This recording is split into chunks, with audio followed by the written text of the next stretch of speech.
little while ago, I think it was maybe 6 or 7 months ago, I had a client who was getting frustrated with their, I guess, the speed at which they were succeeding or having changes occur. And they were sort of questioning the approach towards the goal. And because sometimes with strength training as part of a fat loss plan, you don't necessarily build up a big sweat, depending, right? And in this case, this client liked to speak or have a lot of conversation in between sets. Sometimes it sort of delayed restarting the next set. And there was really no problem with me doing that because I knew they were pushing to the max in many cases.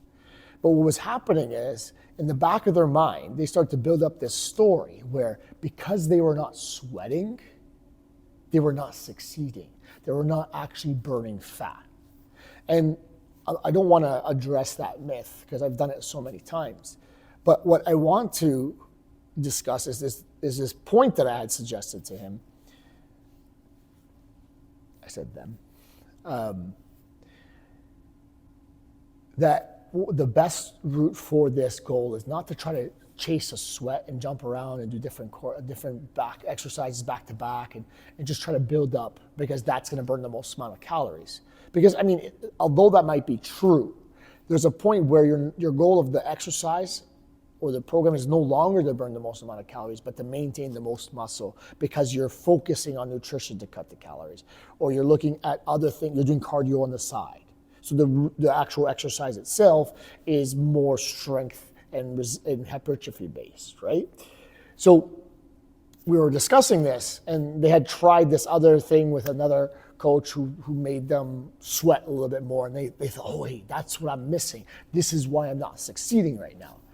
And I tried to reiterate the science behind it. And the client turns to me and says, well, maybe that's just a difference of opinion. And that really sat with me, because it's interesting. It's not like I'm asking you, who do you think is better, Michael Jordan or LeBron James? So I'm not saying like, what's the nicest city to visit? What's the best cuisine in the world? Where do you think you should get your clothing from? It's not an opinion-based thing, because at this point in time, we have done so much science. And granted, it's still kind of young. Like the fitness and fat loss and all this industry is really only like, let's say 60 to let's say 80 years old maximum, right? If we go all the way back to the 50s, 40s, right? But that being said, like it's come so far. We have learned so much, and we've started to hone in on what the best approaches are. And yes, there are people that still maintain old ways of looking at this, and they're still perpetuating it in some ways. But I think it's a lot less about opinion now, and it's a lot more about applying the science. We look at the science, and the art is how we apply it. And that, I think, is where some of the difference of opinion might rear its head. But the truth of the matter is, if fat loss is your goal, there is a scientific approach to it. And it's not a difference of opinion.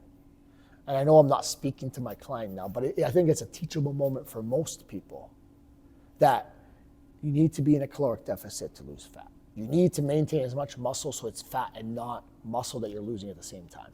You need to ensure that you're getting a proper recovery to support your hormone balance.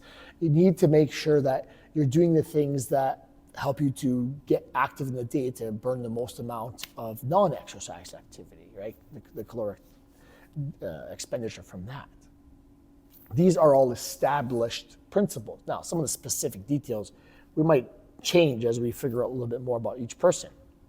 But at the end of the day, it's no longer about a difference of opinion.